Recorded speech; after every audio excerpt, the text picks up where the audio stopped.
para las generaciones futuras.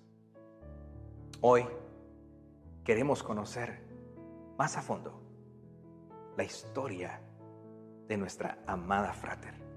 Así que juntos disfrutemos lo que viene a continuación. Hola, ¿qué tal? ¿Cómo están? Mi nombre es Carlos López Pinto y hoy estoy acompañado por Ana Beatriz Páez de Soto. Juntos trataremos de enviarles a ustedes un programa muy especial. ¿No es así, Ana Beatriz? Bienvenida. Así es, Carlitos. Buenas noches amigos. Gracias por estar conectados con nosotros en este día. Les invitamos a mantenerse así, ya que hoy tenemos un programa súper especial para ustedes. Así que, ¿te parece, Carlitos, si comenzamos? Claro que sí. Y para cumplir con el cometido que nos hemos trazado el día de hoy, pues no estamos solos. Tenemos con nosotros la grata compañía de dos personas a las que admiramos mucho y que seguramente cuando ustedes sepan de quién se trata, estarán de acuerdo conmigo. Se trata nada más y nada menos que de los pastores generales de Fraternidad Cristiana de Guatemala, los doctores Jorge H. López y su distinguida esposa Elsie López. Pastores, bienvenidos. Bienvenidos. Muchas gracias, muy Un amable. gusto. Gracias. Y para entrar en materia y aprovechar el breve tiempo que tenemos, el día de hoy queremos hacer un recorrido a través de la historia de Fraternidad Cristiana. Y vamos a empezar por el principio. Todo el mundo conoce al pastor Jorge H. López, pero el pastor Jorge H. López alguna vez fue niño y nosotros quisiéramos saber si al pastor Jorge H. López le gustaba jugar cincos al triángulo, a los ojitos, las chamuscas. Cuéntenos algo de su niñez y cuáles eran sus sueños de niño. Bueno, yo tuve la dicha de nacer en una familia cristiana, evangélica, una familia que estuvo siempre vinculada con la iglesia y además, pues tuve también la experiencia de experimentar en esos años lo que es vivir uno en la pobreza, en la escasez. Pues, había para comer, había para vestir, pero no había para ir a Miami, no había para comprar carro, etcétera, ¿va? Y claro, de niño los juegos que hacíamos con mis hermanos eran los clásicos del juguemos electrizado, que juguemos tuero, que juguemos fútbol. Las chamuscas clásicas en la calle con los compañeros de la escuela, pues eran típicas. Y desde muy niño tuve la dicha de hacerme amigo del hijo menor de los misioneros de la iglesia, que aunque me llevaba 12 años de edad, él aceptó mi amistad. Y con él tuve el privilegio de aprender cosas muy bonitas.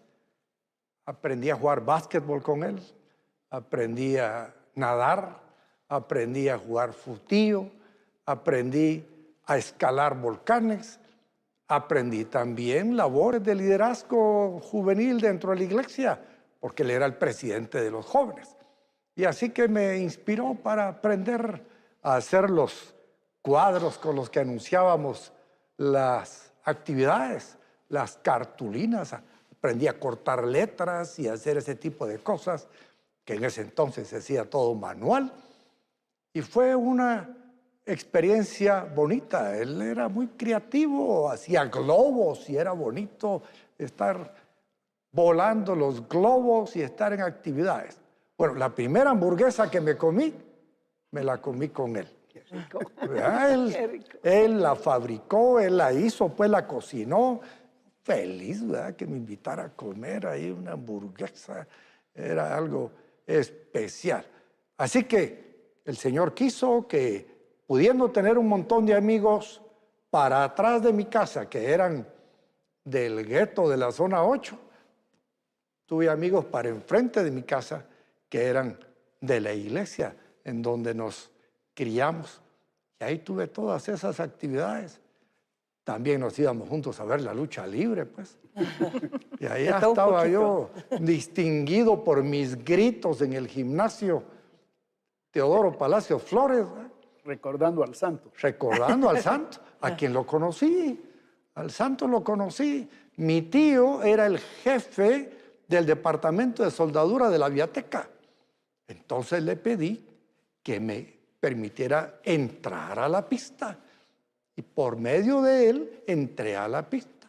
Cuando el santo bajó las gradas del avión, Ahí estaba yo entre los pocos cuelludos que tuvimos ese privilegio. Y lo primero que hice fue tocarle el brazo, pues, sentirle lo que en Guatemala le llamamos el gato, el bíceps. Así que en la infancia tuve esas actividades muy, muy bonitas. Y antes de los 12 años ya metido en la academia, aprendiendo mecanografía, que esa era la onda en ese entonces, aprender a escribir a máquina. Yo a los 12 años me gradué de mecanógrafo. ¿Cuántas palabras por minuto? Como 40 y pico. ¿Qué es lo que pone? Sí, Pero ahora no escribo con estos dedos, pues. Se acabó toda la academia y ahora escribir con los dedos pulgares en los celulares que tenemos, ¿verdad? Se acabó aquello de escribir de este estilo, en mi caso por lo menos, ¿verdad? ¿Y cuáles eran los sueños que tenía a esa edad? Los sueños, salir de la pobreza. Ese era un sueño claro. Yo me propuse desde chico que iba a salir de la pobreza. Y aprendí a los 11, 12 años de edad, más o menos, que estaba en la Escuela República del Brasil, los beneficios del ahorro. Llegaron unos representantes de un conocido banco que todavía existe, que es de los más viejos, a enseñarnos los principios del ahorro.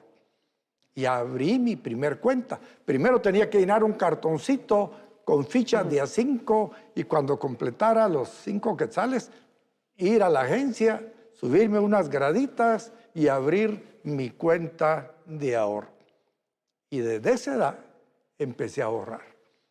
Por eso es que hoy en día sigo siendo una persona ahorrativa, aunque ahora ya debería gastar más, pero sigo siendo ahorrativo porque ahí lo aprendí. Y gracias a Dios salimos de la pobreza. ¿Y usted, pastora Elsie, qué nos puede contar de su niñez? Bueno, mi niñez fue muy maravillosa. Yo nací en un hogar donde no conocíamos al Señor. Éramos muy activas en la iglesia que íbamos. Ayudábamos a la misa, ayudábamos mi tía hacía los vestidos de las vírgenes, les ayudaba a hacer el manto, bueno, todo lo que tenía que ver con el vestuario. Mi mamá era la que hacía los dramas, ¿verdad? En ese entonces. Y en ese entonces se le llamaba pastorelas. Entonces, muy involucrados. Y a raíz de, fui creciendo poco a poco, comencé a estudiar en una escuela, que el primer día llegué llorando, y era a 2 casas de mi casa, la escuela, llorando, con mi canastita de esa vara de Castilla, con unos 2 lápices, y mi mamá con un lazo, porque yo no me quería ir a la escuela. Entonces, con el tiempo pasó que mi madre se enfermó, y ya muy enferma, ella se sentaba en una grada de que nosotros siempre tuvimos una tienda, una barrotería, siempre, y una pequeña farmacia. Entonces decía, aquí, cuando yo me muera, aquí me van a ver sentada. Imagínense ustedes, uno chiquitito, pensando en que a qué horas le hablan a uno de la ciguanaba, del cadejo, de tantas cosas. Y uno de verdad que se preocupaba. Mi mamá estuvo así mucho tiempo, casi 1 año. Y mi tía de aquí se vino a trabajar aquí a Guatemala y oyó hablar de un evangelista, T.L. Osborne, hace muchísimos años. Entonces, en la terminal era la Cipresalada, ahí fue la campaña. Y mi mamá la trajeron en camilla. Dios bendiga a todos los hombres de ahí de Santa Rosa que nos ayudaron a sacarla. Y mi mamá, pues la llevaron, mi tía nos mandó a traer. Y estando ahí en ese lugar, dijo el evangelista, ponga su mano donde esté el dolor. Y mi mamá se va. No caminaba, pero así, no quería. Porque nosotros nos enseñaron que nosotros no debíamos de traicionar a la Virgen, no debíamos traicionar a los santos y a todo eso. Entonces, ese era un poco, había temor. Y entonces, cuando ella no quiso, mi tía le puso las manos, porque era en la parte de la cadera que tenía como un grano de maíz, que le salían radiografías. Pero los médicos decían, no tiene nada. y no podía caminar. Y ¿saben ustedes una cosa? Dios es bueno, maravilloso. De ahí mi mamá salió caminando, Gloria a Dios. caminando, caminando. Y a raíz de eso nosotros comenzamos a buscar al Señor por medio de esta tía. Mi mamá hasta los 2 años que pasaron, ella al fin abrió su corazón para Jesús. Qué lindo. Fue bien difícil ustedes. Miren, cuando usted en la familia siempre lo critican, lo marcan, lo desprecian. Nosotros fuimos muy marcados, nos apedreaban en la casa, porque entonces mi mamá ya dejó todo, yo también, ¿verdad? Ya no hice mi primera comunión, que ya estaba preparada para hacerla. Y yo iba a la doctrina cada semana, no nos perdíamos, éramos muy devotos, de verdad, amábamos a la Virgen, amábamos y la seguimos respetando, ¿verdad? Y amando, y sabemos que hay un solo Dios y un solo mediador entre Dios y los hombres, Jesucristo. Y entonces así fue el proceso, pero fue bien difícil. Nos ponían de todo en la puerta de la casa y decían, donde las Valenzuela no van a ir a comprar, porque ellas engañaron, son judías, mataron a Jesús y miren, ahora están cambiando de religión. Uno ni entendía que era cambio de religión, sino que era cambio de vida. Entonces, poco a poco, la gente fue viendo el proceso de nuestra vida. Vendíamos cervecitas, cigarritos, puritos, de todo eso, ¿verdad? Y comenzamos a quitarlo poco a poco. Y ¿saben ustedes una cosa? Que mientras quitábamos los cigarros, quitábamos esto, uno se da cuenta, decía, ay Dios, pero no vamos a tener esa ganancia. De ahí comíamos y vivíamos, pues. Sin embargo, yo quiero decirles que Dios siempre bendijo en gran manera nuestra tienda, de una manera súper especial, sobrenatural. Y ahora, para la gloria del Señor, hay iglesia, ¿ya? Qué lindo cómo el Evangelio impactó, ¿verdad?, sus vidas. Así es. Y cómo el Evangelio puede transformar, Sí, ¿verdad?, la vida no solo de una persona, sino de una familia. Así es. Así es. Así es. Duras experiencias para un niño, pero Sí, enriquecedoras sí. también. Así Sí. es. Vamos a dar un brinquito hacia 1979, cuando nace Fraternidad Cristiana de Guatemala. El contexto de aquella época era violento, políticamente hablando, gobernados por un gobierno militar, una guerrilla alzada en armas y la violencia generalizada a nivel político. Ese fue el contexto en el que surgió Fraternidad Cristiana. Pero, ¿cuáles fueron las motivaciones, pastor, para embarcarse en esta gran tarea de formar una iglesia? Bueno, yo tuve la dicha de sentir el llamado a servir al Señor a la edad de los 12 años, cuando mi abuela, que influyó mucho en mi vida cristiana, estaba agonizando. Entonces, 2 horas antes de partir, me mandó a llamar, me pidió que me arrodillara en la orilla de su cama, me puso las manos en la cabeza y me bendijo y pidió a Dios que me hiciera un predicador del Evangelio. Y eso que ocurrió en 1963, allá por marzo, me llevó a experimentar ese mismo año, en el mes de agosto, una experiencia espiritual extraordinaria, porque la iglesia en la que nos habíamos congregado era bautista.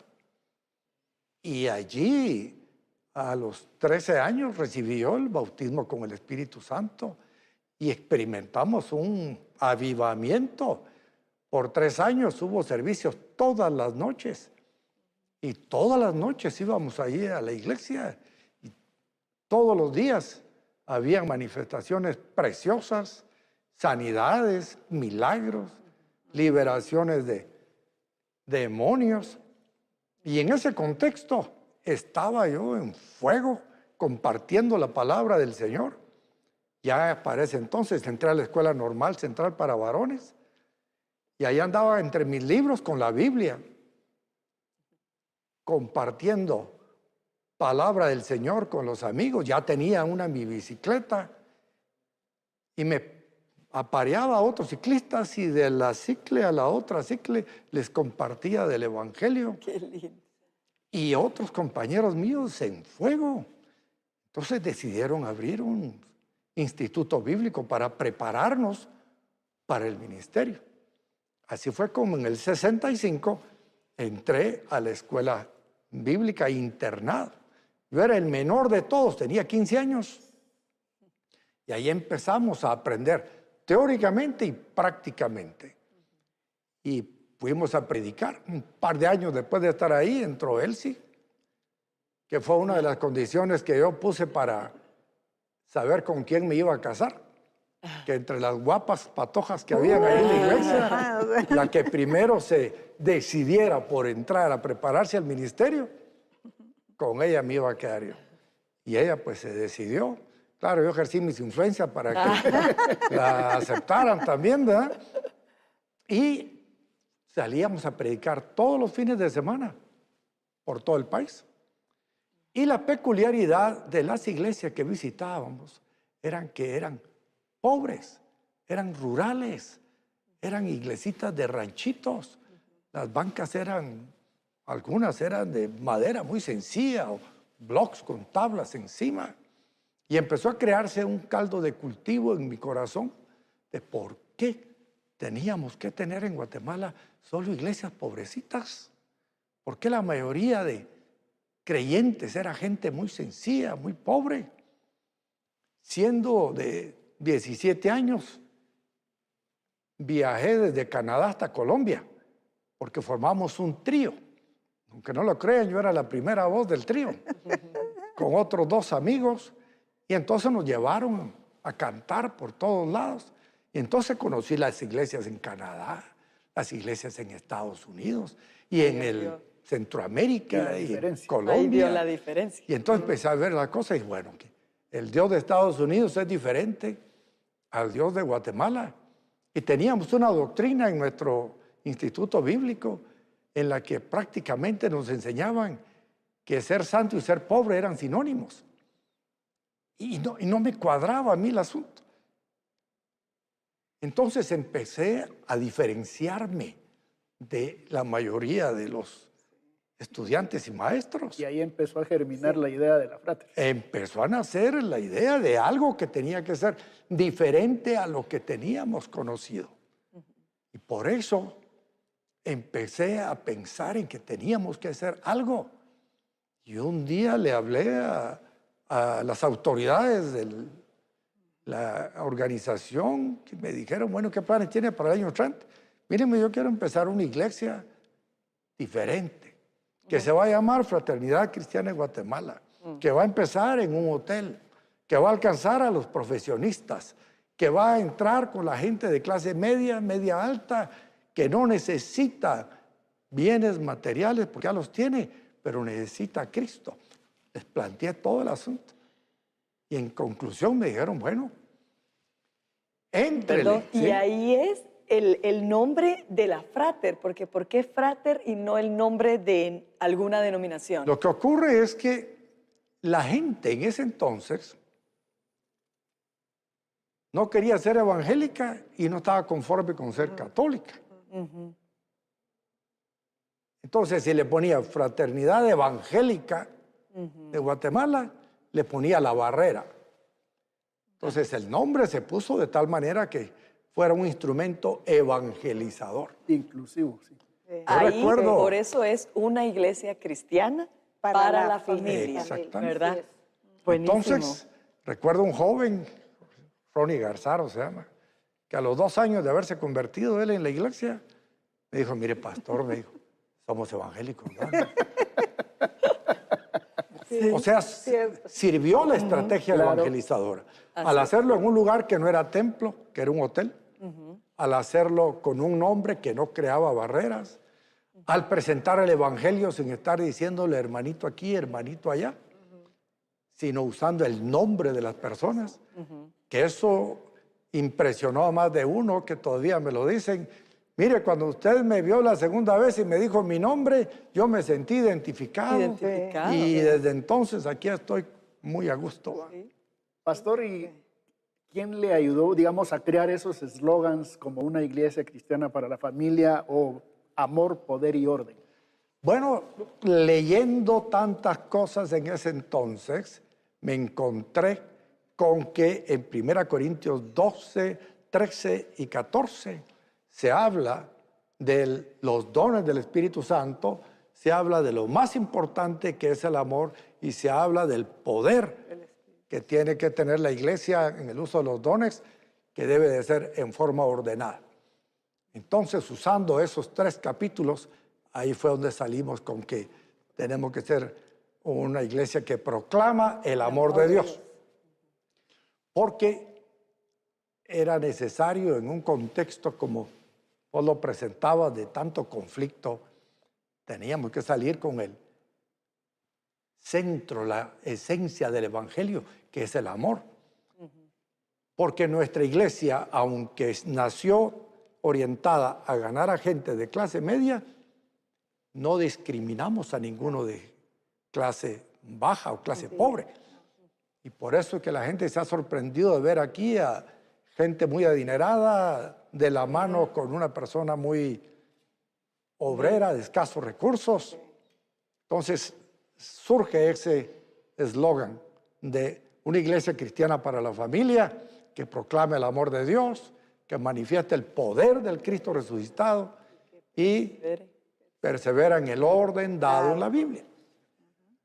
Muy bien, nos queda clarísimo que esto también ha sido tarea de un equipo de trabajo. Sí. Ahora vamos a ver unas imágenes, porque dicen que una imagen dice más que 1000 palabras.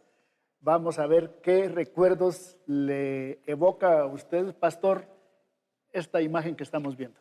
Bueno, esa imagen es una imagen de los primeros servicios que tuvimos nosotros en el Hotel Guatemala Fiesta, que hoy es el Holiday Inn, que fue donde logramos que nos alquilaran el salón. Abrimos brecha porque nunca en Guatemala había existido una iglesia en un hotel. Sí. Hoy en día no hay hotel sin iglesias, pero en ese entonces no existía una sola iglesia en un hotel. Y sinceramente aquí les confieso, yo hubiera querido nunca entrar en un proyecto de construcción y meternos a esos berenjenales que como cuestan de plata y trabajo y esfuerzo. Hubiera querido tener siempre un lugar que no nos costara mayor cosa. Pero el problema es crecer. Exacto. Si uno llega a estar en un lugar como este que nos sirvió por varios años, allí, pues en esa imagen aparece mi esposa Elsie y nuestros primeros 2 hijos, Jorge y Alex. Pero el problema es cuando empezamos a crecer, y la verdad que empezamos a crecer en una forma extraordinaria. ¿Dónde metíamos a los niños?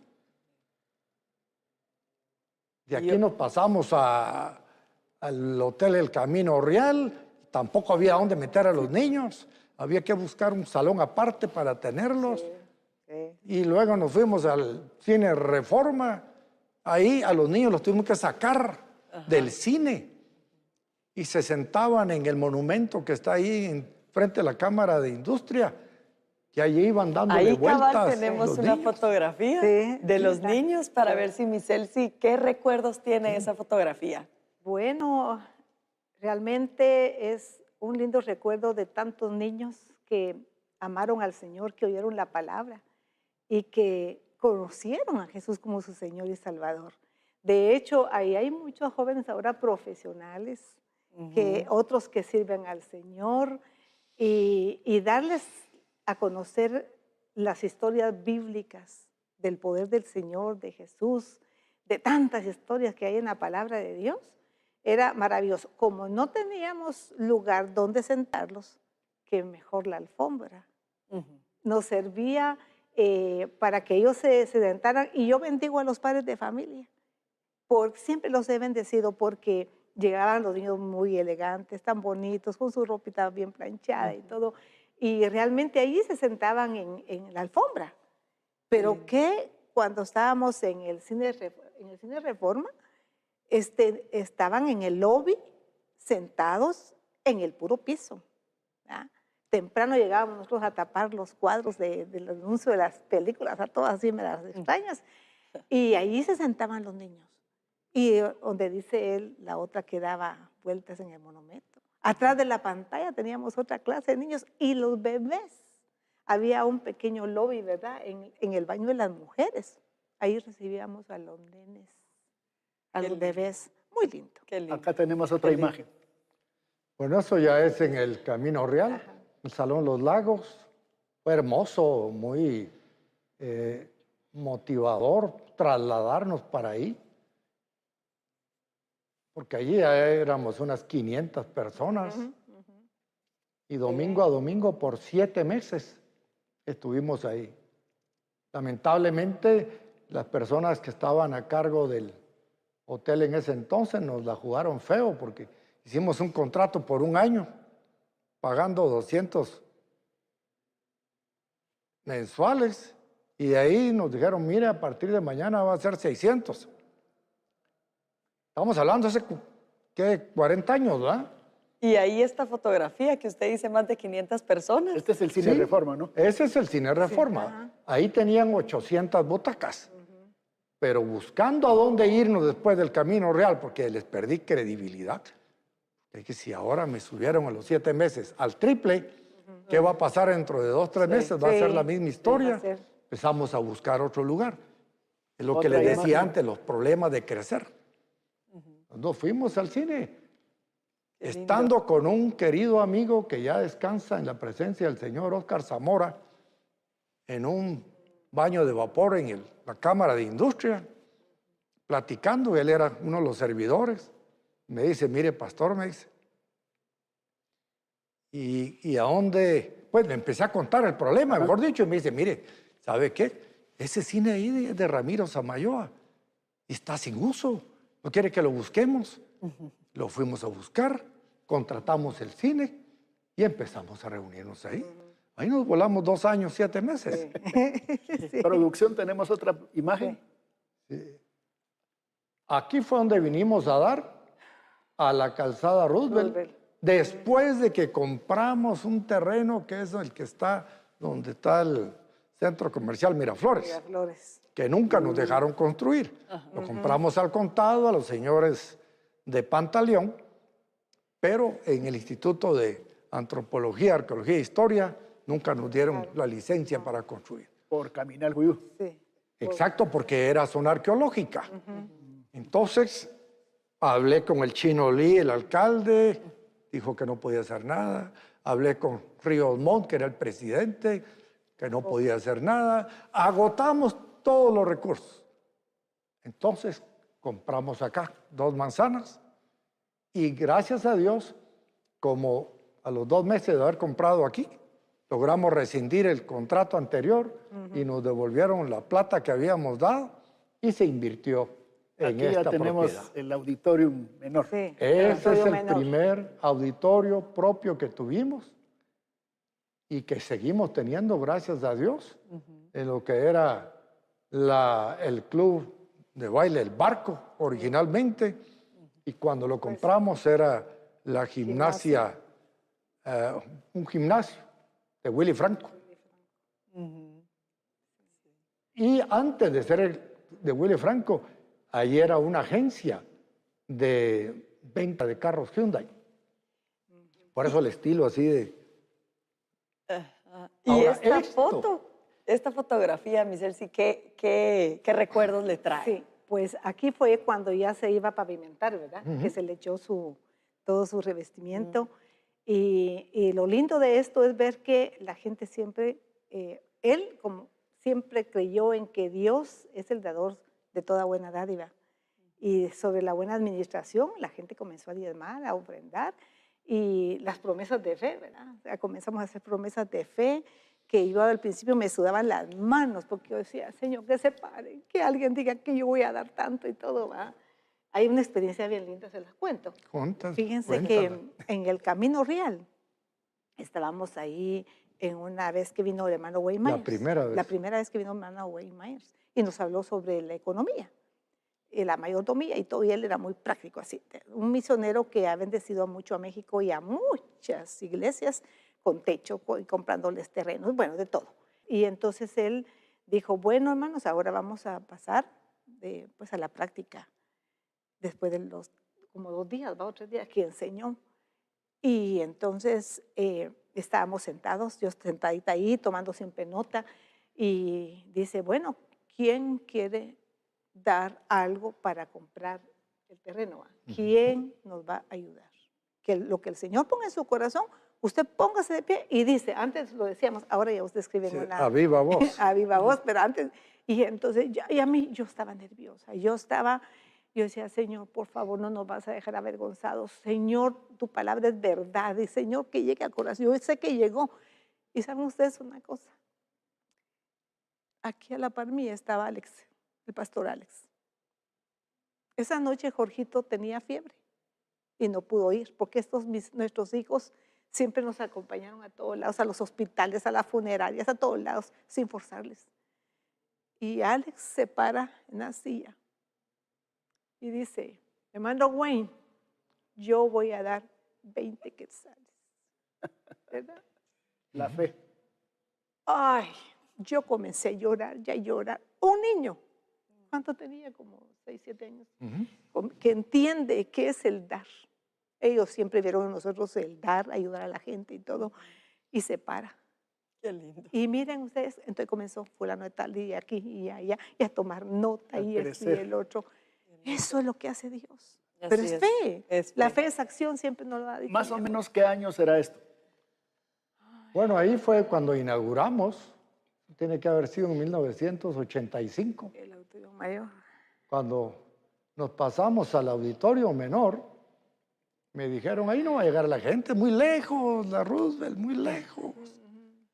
Pues mire, Pero a los 3 meses ya estábamos. Perdone que lo interrumpa, pero en 1989, en mi caso, o tal vez un poquito antes, mi mamá, nosotros vivíamos en la zona 6. Sí. Mi mamá empezó a asistir a Fraternidad Cristiana y yo la iba a dejar y me iba a correr. Y la iba a dejar y me iba a correr hasta que un día entré y me quedé y me sorprendió muchísimo.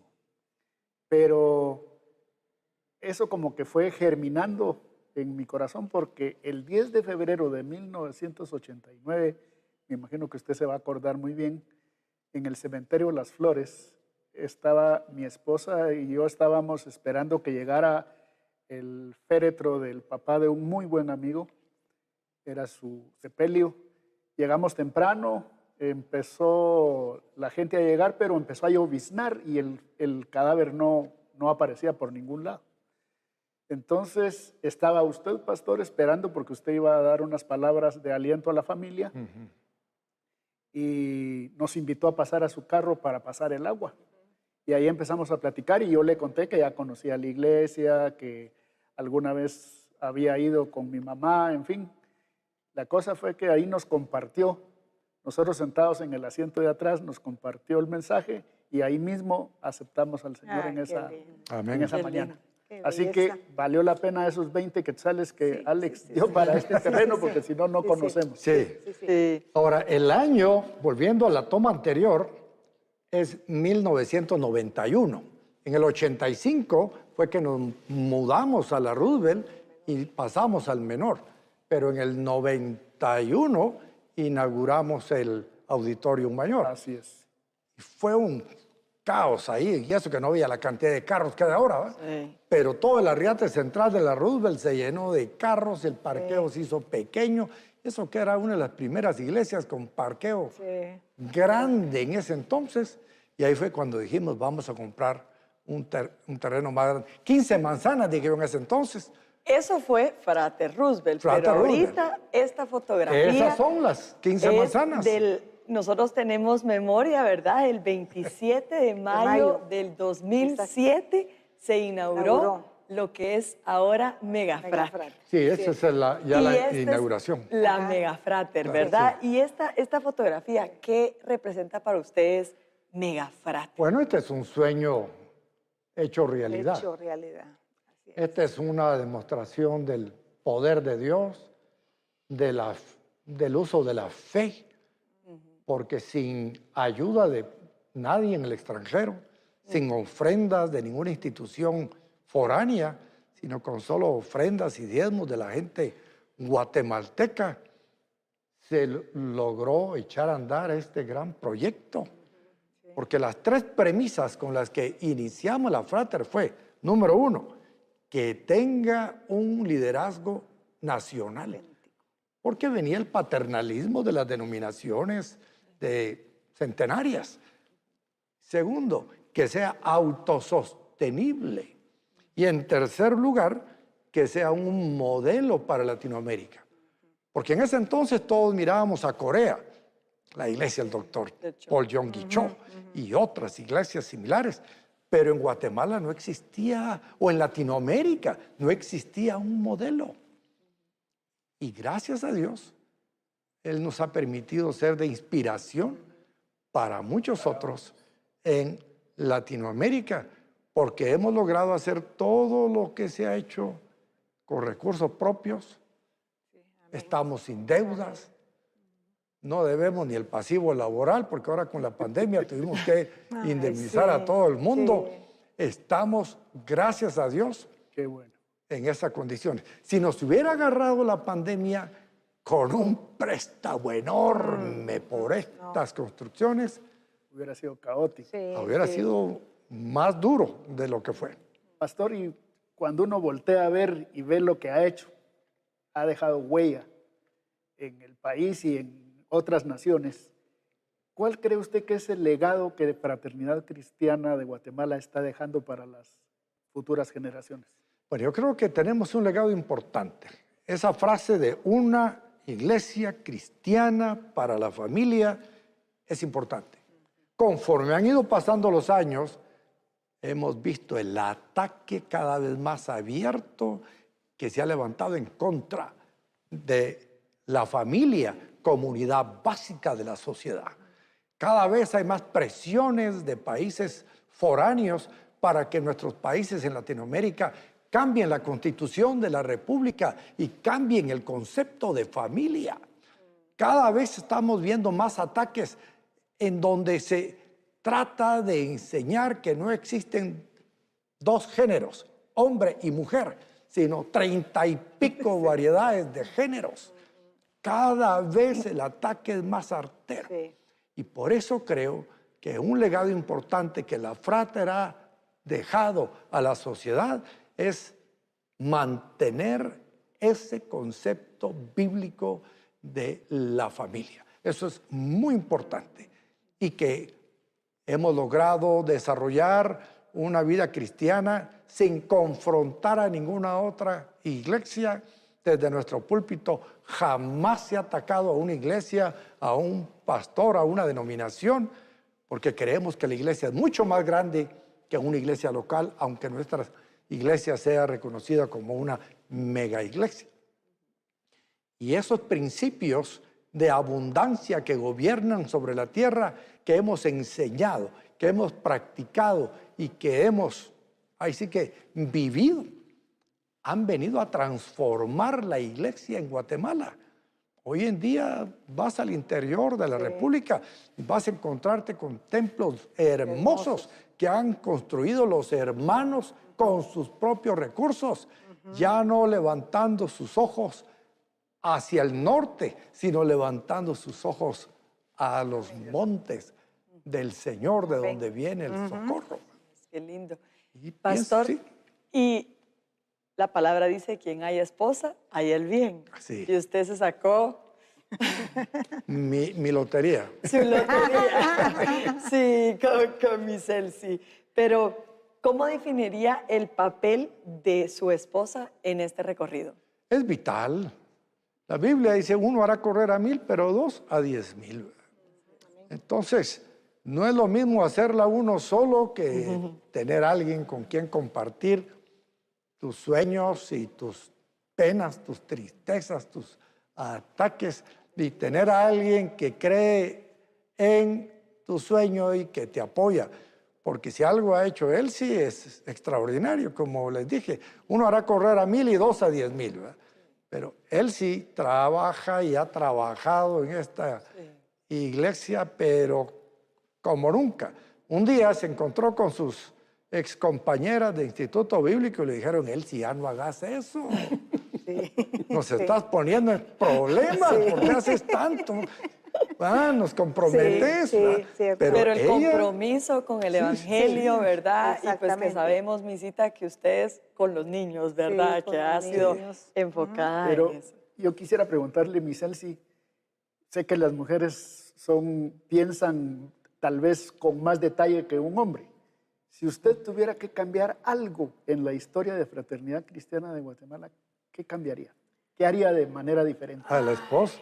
Bueno, pues yo creo que, a mi parecer, creo que está todo bien, ¿verdad? Bien, porque nos hemos enfocado a los diferentes ministerios, diferentes edades, cada uno con su grupo, con su coordinador, y yo creo que estamos bien, ¿verdad? Hasta Sí, este algo momento. importante que creo que vale la pena no olvidar es que le dimos, o como se dice ahora, empoderamos a los laicos. Exactamente. Por eso es que el Todo está liderazgo completo. de la Frater son miles que sirven dentro de la iglesia hoy, pero también miles que sirven fuera de la iglesia en muchos ministerios y en otras congregaciones que salieron empoderados de la Frater. Los miembros de la Frater que se van empoderados a Estados Unidos Tienen su han iglesia. establecido iglesias, Ajá, han tienen. establecido ministerios, están sirviendo al Señor en distintas formas, porque se empoderó a los laicos. Y eso es clave. Y entre eso, empoderar a las mujeres.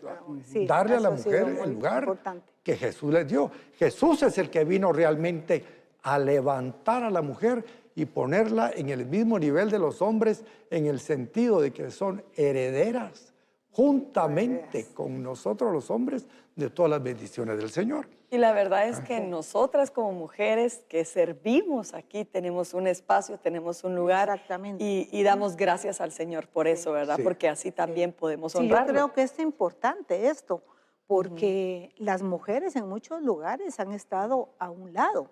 Es el hombre que hace todo y una persona especial es la que es de la sociedad femenil y punto. Los demás pues que vayan a limpiar, yo estoy de acuerdo en limpiar, en ir a arreglar y esto y el otro, pero hay un potencial tan grande en las mujeres, analfabetas muchas veces, gente sencilla, pero llena de fuerza y de poder. Entonces aquí sirve Todos. Raimundo y todo el mundo. Así es. ¿verdad? Y Entonces, en toda historia hay detalles que definen o identifican, digamos, los proyectos. ¿Y qué podrían decir que distingue o caracteriza a la Frater? Pastor. Bueno, la Frater ha sido caracterizada por varias cosas que ya les dije. Una es el liderazgo nacional. La otra es que es autofinanciable. Y la tercera es que es un modelo para el mundo. Aquí nos han venido a visitar de todo el mundo.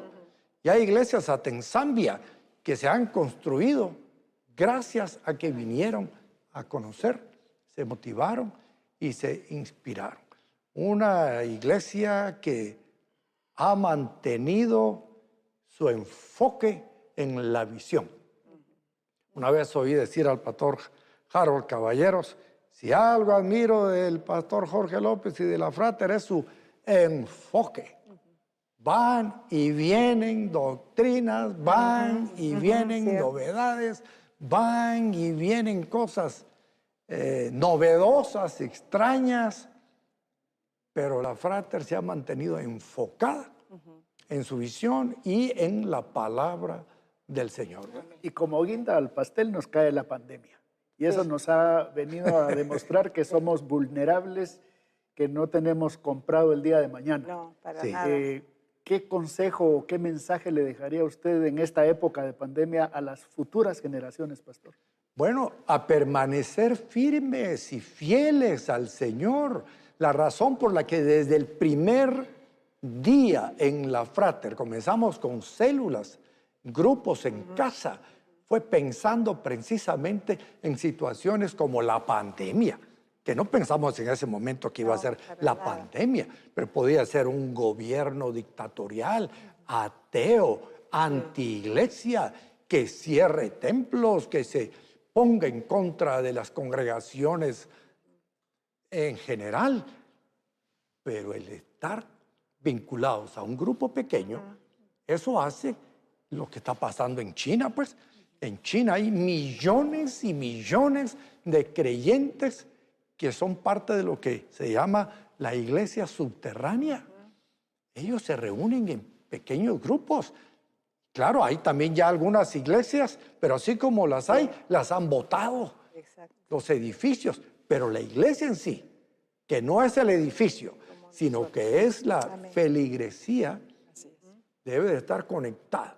Claro, la tecnología hoy en día, que es algo que no teníamos hace 42 años, nos ha permitido que la gente siga conectándose con sus amigos y viéndose por cualquiera de las distintas plataformas, y eso ayuda. Por eso la iglesia ha permanecido y sigue, y volveremos a los servicios presenciales, pero no dejaremos las conexiones virtuales, porque esto ayuda al viejo que ahora ya no va a querer venir a congregarse porque, que claro, dicen que yo me puedo contagiar fácil. Ha creado conexiones, definitivamente. Sí. Y mi Celsi, si usted pudiera aprovechar y tener unos minutitos para dirigirse a esa generación, a las generaciones futuras, ¿qué les diría? Bueno, que seamos fieles al Señor, al llamado que Dios nos ha dado. Todos tenemos un llamado de parte del Señor y nos mandó a hacer una labor que tenemos que predicar el Evangelio.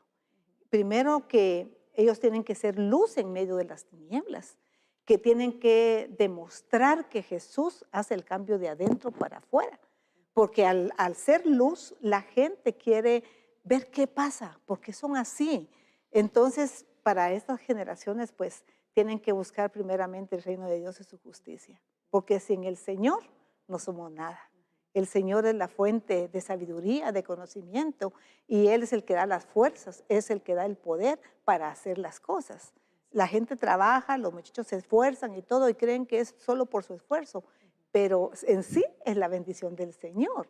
Dios bendice el esfuerzo, pero es la bendición del Señor. Así que a no despegarse del Señor, a no avergonzarse, ¿verdad? Yo no me avergüenzo del Evangelio porque es poder de Dios.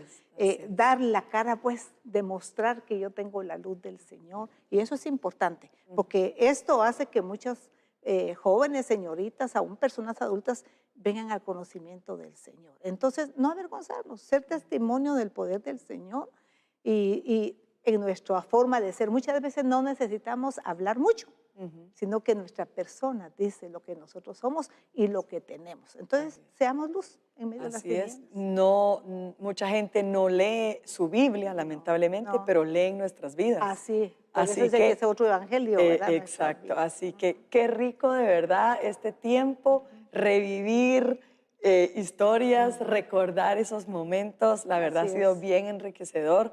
Muchas gracias, pastores, por este tiempo, ¿verdad? Y sabemos que